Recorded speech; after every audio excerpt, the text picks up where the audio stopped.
My son Patrick and his wife Michelle turned against me until they cut me off for 3 years. Then my construction business took off, and I sold it for $4.5 million. I bought a beautiful mansion in Lake Forest with my own workshop to enjoy my retirement in peace. But the very next day, they showed up at my doorstep with 12 suitcases saying, "Hey, Dad, we're moving in since you have all this extra room." They thought I was just a lonely old man, desperate for connection. They had no idea I was about to teach them the hardest lesson of their lives. What I did next shocked them to their core. If you've ever been underestimated by your own family, hit that like button and subscribe to the channel. Let me know in the comments what city you're watching from. My name is George Murphy, and I'm 58 years old. I was standing in my workshop, running my hand along a piece of quarter-sawn oak I'd been saving for something special, when the doorbell rang. The wood was perfect, smooth as silk, with grain that told a story of 80 years of patient growth. That's the thing about working with your hands for 35 years. You learn to appreciate quality, real quality, not the fake stuff most people settle for. I set down my sander and walked through the house, my work boots echoing on the hardwood floors I'd installed myself. The mansion was beautiful, sure, but it was built right. I'd made sure of that when I bought it 6 months ago. Every joint, every beam, every piece of trim had been inspected by these old eyes that had seen too many corners cut and too many jobs done wrong. I pulled open the heavy oak double doors, and the air left my lungs. Standing on my porch was a ghost from my past. 2 ghosts, actually, and a stranger. Patrick, my son, looked older than his 35 years.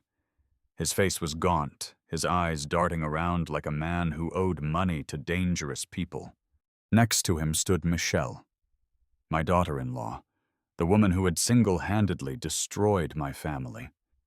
She looked exactly the same as the last time I saw her. Cold blue eyes, sharp cheekbones, wearing enough designer labels to outfit a department store. Behind them, hiding in the shadow of a mountain of expensive luggage, was a teenage girl. I stood there, gripping the door handle until my knuckles turned white. These hands had built houses, poured foundations, framed walls that would stand for 100 years. They were steady hands, strong hands, but right now, they were trembling with something between rage and heartbreak. I waited for an explanation. I waited for an apology. I waited for Patrick to look me in the eye and say, "I'm sorry, Dad, for missing Mom's funeral. I'm sorry we pretended you didn't exist for 3 years while you grieved alone." But that's not what happened. Michelle didn't even say hello. She didn't ask how I was doing or comment on how I looked. She simply stared past me into the grand foyer of my house, her eyes calculating, hungry, like a general surveying a battlefield she intended to conquer.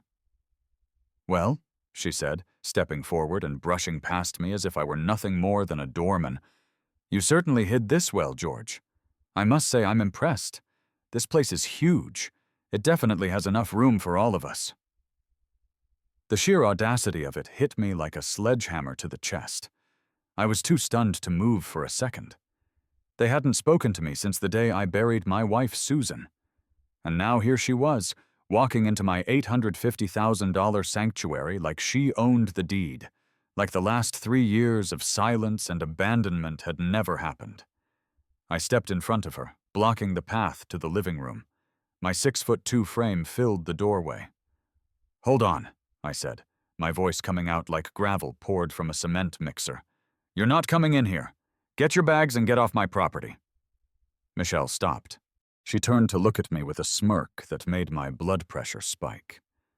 She adjusted her silk scarf, probably cost more than most people make in a week, and gave a little laugh that sounded like ice cracking on a frozen pond. "Oh, George, stop being so dramatic. We're family, and family helps each other. Besides, you're not going to turn us away, not when your granddaughter is sick." She stepped aside with a theatrical flourish, revealing the girl behind the luggage. Lisa. My granddaughter. I hadn't seen her since she was 14 years old, just before the big blowout that tore our family apart. She was 17 now, but she looked nothing like the vibrant teenager I remembered from before everything went wrong. She was pale, ghostly pale, like she hadn't seen sunlight in months. She was shivering in a thin denim jacket, even though it was 70 degrees outside. Her dark hair hung limp around her face, and her eyes, Susan's eyes, were sunken and ringed with dark circles. She looked exhausted, beaten down by life, like a house that had weathered too many storms without proper maintenance.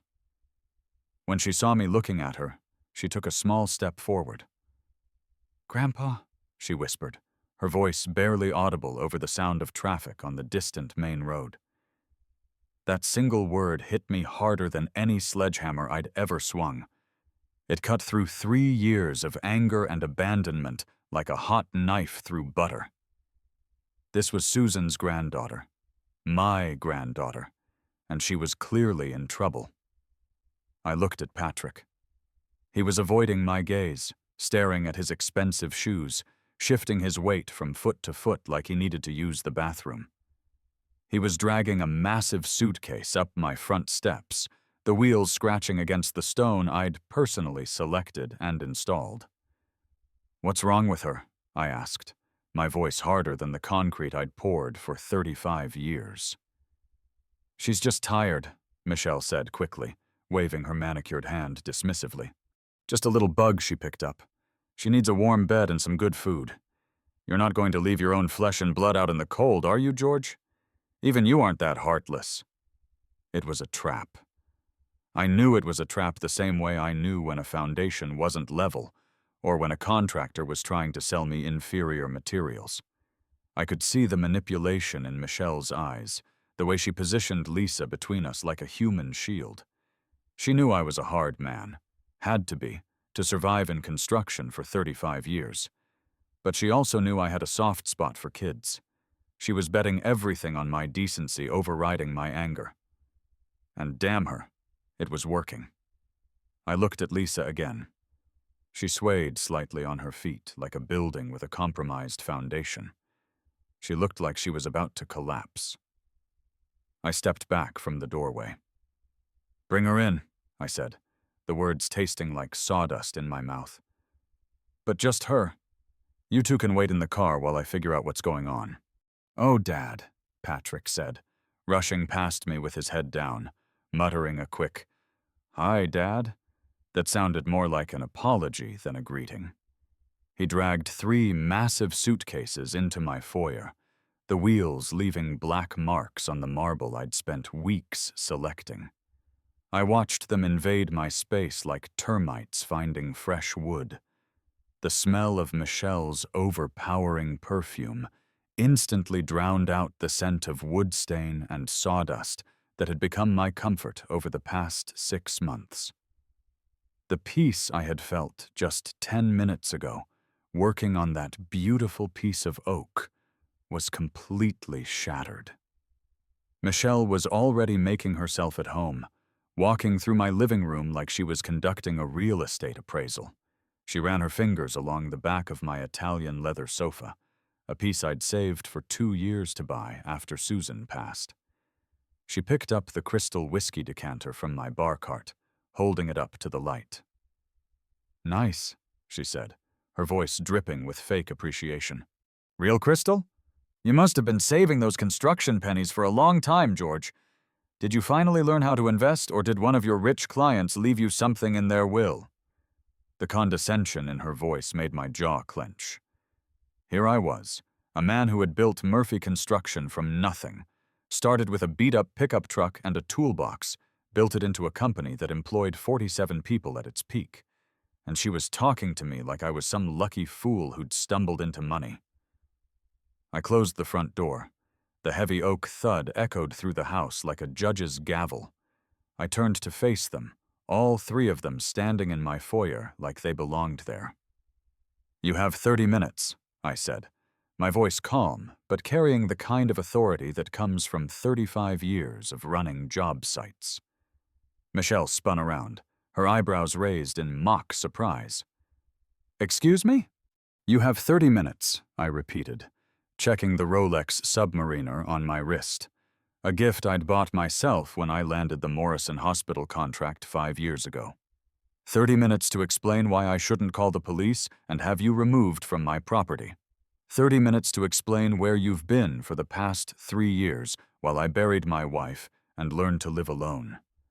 And if I don't like your answers, you're leaving. All of you." Patrick flinched like I'd raised a hand to him. He looked at Michelle, waiting for her to tell him what to say, what to think. Even at 35 years old, he was still looking for someone else to fight his battles. But Michelle just laughed. She actually had the nerve to laugh. She walked over to my sofa and sat down, crossing her legs like she was posing for a magazine. She looked at me with a mixture of pity and contempt that made my hands ball into fists. "You're not going to call the police, George," she said with the confidence of a woman who thought she held all the cards. "And do you know why?" I waited, my hand moving instinctively toward the phone in my pocket. "Because we're all you have left," she said, her voice sweet as poisoned honey. "Susan is dead. Your construction buddies are either dead, retired, or too broken down to visit. You're sitting in this big empty mansion all by yourself, rattling around like a marble in a coffee can. You need us, George. You're desperate for family, for connection. And frankly, after how you treated Patrick growing up, you owe us." "I owe you?" The words came out like I was spitting nails. "Yes," she hissed, her mask slipping for just a moment, revealing the ugly greed underneath. "Patrick had a miserable childhood with a father who came home covered in dirt and cement dust. A father who was never there for school plays or baseball games because he was too busy chasing the next construction job. You owe him for that. You owe him a comfortable life now that you've finally made something of yourself." She leaned back on my sofa like a queen on her throne. "So be a good father, George. Go tell whoever keeps this place clean to prepare 3 bedrooms. We're tired, we're hungry, and we're staying, whether you like it or not." I looked at her, sitting on my furniture, in my house, making demands like she had any right to be there. I looked at Patrick, who couldn't even look me in the eye, trembling by the door like a dog that knows it's done something wrong. And I looked at Lisa, who was leaning against a suitcase, her eyes closed, breathing shallow and fast. That's when I realized they hadn't come here to reconcile. They hadn't come to make amends or rebuild our family. They had come to feed, like vultures circling roadkill. They thought I was just a lucky old fool who had stumbled into some money through dumb construction work. They thought I was weak, desperate, easy to manipulate. They had no idea who they were dealing with. You don't survive 35 years in construction by being soft. You don't build a company from nothing by being stupid. And you sure as hell don't sell that company for $4.5 million by being the kind of man who gets pushed around by his own family. I made a decision right then, standing in my foyer, looking at these people who shared my blood, but had no claim to my respect. I would play their game. I would let them think they had won, let them believe I was the desperate, lonely old man they wanted me to be. But I wasn't doing it out of loneliness or weakness. I was doing it because Lisa needed help, and because I had learned something in 35 years of construction that Michelle and Patrick would never understand. The best foundations are built slowly, carefully, and when your enemies can't see what you're building. "Fine," I said, letting my shoulders slump just slightly. "You can stay." Michelle smiled that predatory smile, the one that probably fooled weaker men but just showed me exactly how dangerous she really was.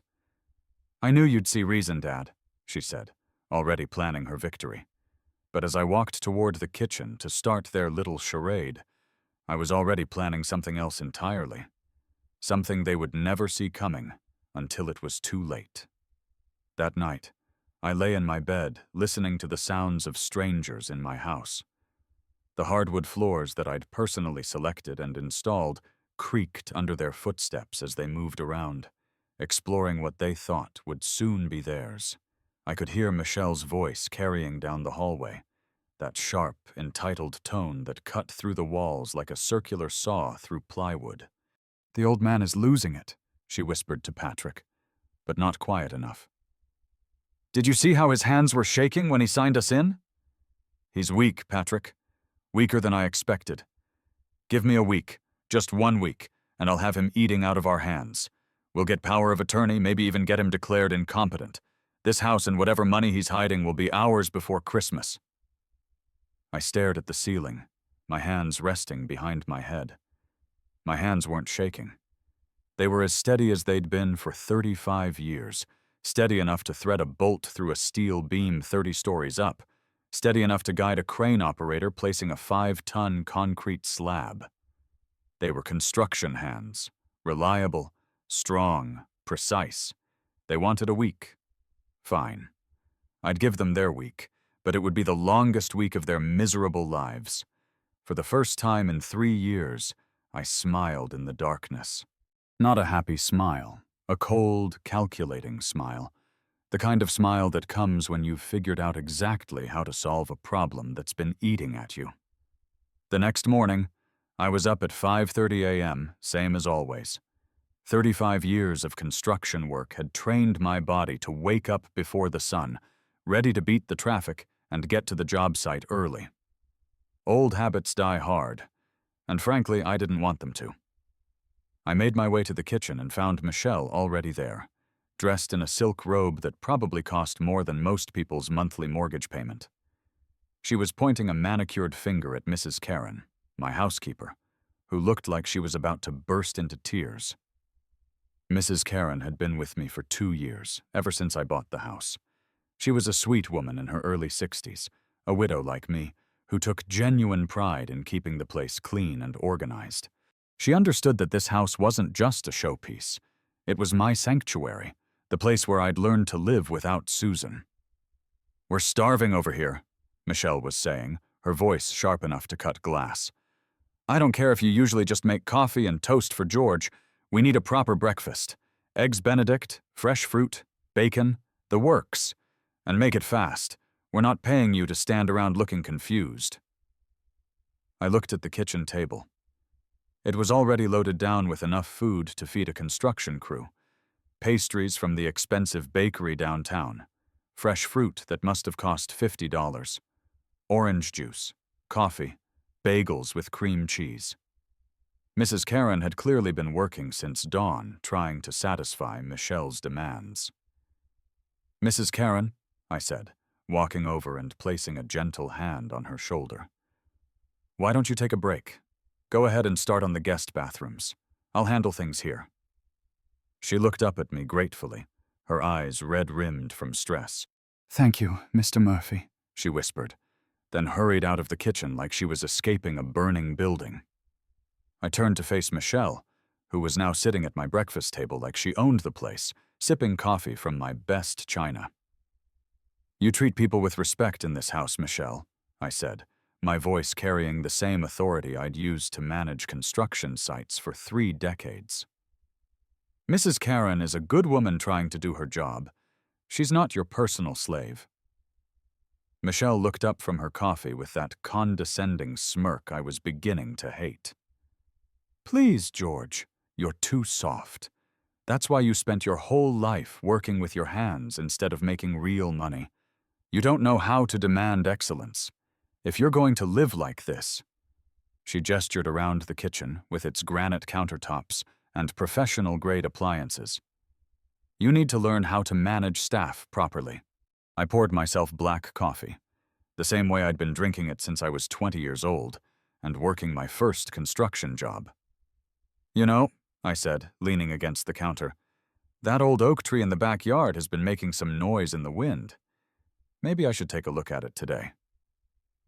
Michelle's eyes lit up like she'd just won the lottery. "Oh yes, that would be perfect. It kept us awake half the night. You still have all your tools, right? It shouldn't take you long to fix it. Patrick looked up from his plate, where he was shoveling eggs into his mouth like he hadn't eaten in days. Yeah, Dad, it's pretty loud. You've always been good with that kind of stuff. The casual dismissal was like a slap in the face. Here they were, sitting in my $850,000 house, eating food I'd paid for, and treating me like the hired help. They saw my calloused hands and work boots and automatically assumed I was there to serve them, to fix their problems while they lived off my success. But I just nodded and finished my coffee. Sure thing. I'll grab my tools and head outside. I walked out the back door into the crisp morning air. The yard was beautiful. I'd had it professionally landscaped when I bought the place, though I could have done the work myself if I'd wanted to. The oak tree Michelle was complaining about was magnificent, probably 80 years old, perfectly healthy, barely making any noise at all. I didn't touch it. Instead, I walked to my workshop, a converted garage space where I kept my personal tools and worked on projects that reminded me why I'd fallen in love with construction in the first place. This was my real sanctuary, filled with the smell of sawdust and wood stain, lined with tools that had been with me for decades.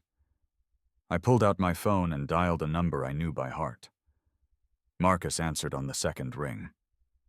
Marcus had been my foreman for 12 years, had worked his way up from a general laborer to someone I trusted to run entire job sites. He was like a son to me, more of a son than Patrick had ever been. George, Marcus's voice was rough from 20 years of smoking and shouting orders over construction noise. Everything all right? You don't usually call this early unless someone's trying to stiff us on a payment. Something like that, I said, looking back toward the house where I could see Michelle through the kitchen window, probably planning her next move. Marcus, I need you to do me a favor. A big one. Name it, boss. You know I'm good for it. I need you to help me put on a show. I explained the plan to Marcus in detail. He was quiet for a long moment, then let out a low chuckle that told me everything I needed to know. George, you magnificent son of a gun, he said. I've been waiting 12 years to help you with something like this. When do we do it? Right now, I said. I'm going to call you back in 5 minutes. When I do, I'm going to be panicking about losing the house. You just play along. Tell me the bank is calling in loans, investments went bad, whatever sounds convincing. Consider it done, boss. This is going to be beautiful. I hung up, took a deep breath, and mussed my hair up to look frazzled. Then I dialed Marcus's number and waited for the performance of my lifetime. 3 rings. Showtime. What do you mean the bank is calling the loan? I shouted into the phone, making sure my voice would carry back to the kitchen. I started walking quickly toward the house, my face twisted in fake panic. Marcus, you have to stop them. I can't lose this house. I just bought it 6 months ago. I burst through the back door, phone pressed to my ear, breathing heavily like I'd just received the worst news of my life. What do you mean there's no money left? I continued, loud enough for Michelle and Patrick to hear every word. The Murphy construction account was supposed to have $2 million in it. The kitchen went dead silent. Patrick's fork stopped halfway to his mouth. Michelle spun around in her chair, her eyes wide with what looked like genuine concern, but was probably just fear that her meal ticket was disappearing. Next week, I said into the phone, my voice cracking with fake desperation. They're seizing assets next week? Marcus, I have family here. I can't be homeless again, not at my age. I let the phone slide down from my ear slowly, staring at the floor like my world had just collapsed. The performance was Oscar-worthy, if I do say so myself. Dad? Patrick's voice was small, scared. What's happening? I looked up at them, letting my shoulders slump. The bank, I whispered. They're calling in the loans. The investments I made with the construction money, they've gone bad. I might lose everything. Michelle's face went through a series of expressions: shock, fear, and then something else, something calculating. I watched her mind work, and I could practically see the gears turning. She wasn't looking at a tragedy. She was looking at an opportunity. Over the next few days, I played the part perfectly. I wandered around the house looking confused and worried. I let them see me staring at fake bills with a furrowed brow. I pretended to have trouble remembering things, left cabinet doors open, asked the same questions twice. And they ate it up like construction workers attacking lunch after a 12-hour shift. Michelle started making phone calls about elder care facilities. Patrick began going through my mail, looking for bank statements and financial documents. They thought they were watching a confused old man losing his grip on reality. What they didn't know was that I had installed a state-of-the-art security system when I bought the house. Old construction habit. You always protect valuable job sites from thieves and vandals. Every room had cameras. Every conversation was recorded in crystal-clear digital quality. Late at night, I would sit in my workshop reviewing the footage on my laptop. I watched Michelle researching nursing homes on her phone, pricing out facilities like she was shopping for discount lumber. I listened to Patrick talking about selling the house before the bank could get their hands on it. But the worst part came on the third night, when I heard them talking about Lisa in their bedroom. "The debt is $85,000 total," Michelle was whispering to Patrick. "Scott won't wait much longer. If we can't squeeze enough out of the old man's remaining assets before the bank takes everything, we'll have to make the arrangement we discussed." "You mean with his son?" Patrick asked, his voice shaking, but not with the horror it should have carried. "Lisa's 17. She's legal in most states. And Scott's boy has money from the family business. It's not ideal, but it solves our problem and gets her off our hands." I turned off the monitor, my hands shaking with a rage I hadn't felt since Susan's cancer diagnosis. They were talking about selling my granddaughter to pay off their gambling debts. My own son was willing to trade his daughter's future for his own worthless skin. That's when I called Jennifer Parker, the sharp lawyer who had handled the sale of Murphy Construction for me. Within 48 hours, she had tracked down and purchased Patrick and Michelle's debt from Scott's operation for the full $85,000 plus interest. Now I owned their obligation, which meant I legally owned them. The party was Michelle's brilliant idea. She wanted to invite important people from the community to witness what she thought would be my signing over power of attorney to her and Patrick. She saw it as her grand coronation, as the new matriarch of the Murphy family. I invited Marcus and my old construction crew, good men who'd worked beside me for decades. She invited her society friends, people whose names appeared in the local paper's social pages. The contrast was perfect. Working men in their Sunday best versus people wearing clothes that cost more than most annual salaries. When the moment came, I stood at the podium I'd set up in my living room, looking out at the crowd of 60 people. Michelle stood nearby, holding the fake legal documents Jennifer and I had prepared as props, practically vibrating with anticipation. "Thank you all for coming tonight," I said, my voice clear and strong as a construction foreman calling out instructions. "Michelle wanted you to witness something important. She told you this was about an old man stepping down, letting the younger generation take control." I reached under the podium and pulled out a remote control. "She's right. You are going to witness something historic tonight. But first, I want you to meet the real Patrick and Michelle Murphy." I pressed the button. The large screen behind me flickered to life, filling with crystal-clear audio and video from my security system. Michelle's voice, cruel and calculating, filled the elegant room like poison gas. "The old fool should be dead by now. Once we get power of attorney, we dump him in the cheapest state facility we can find. He won't last 6 months. Horrified gasps rippled through the crowd. The society ladies clutched their pearls.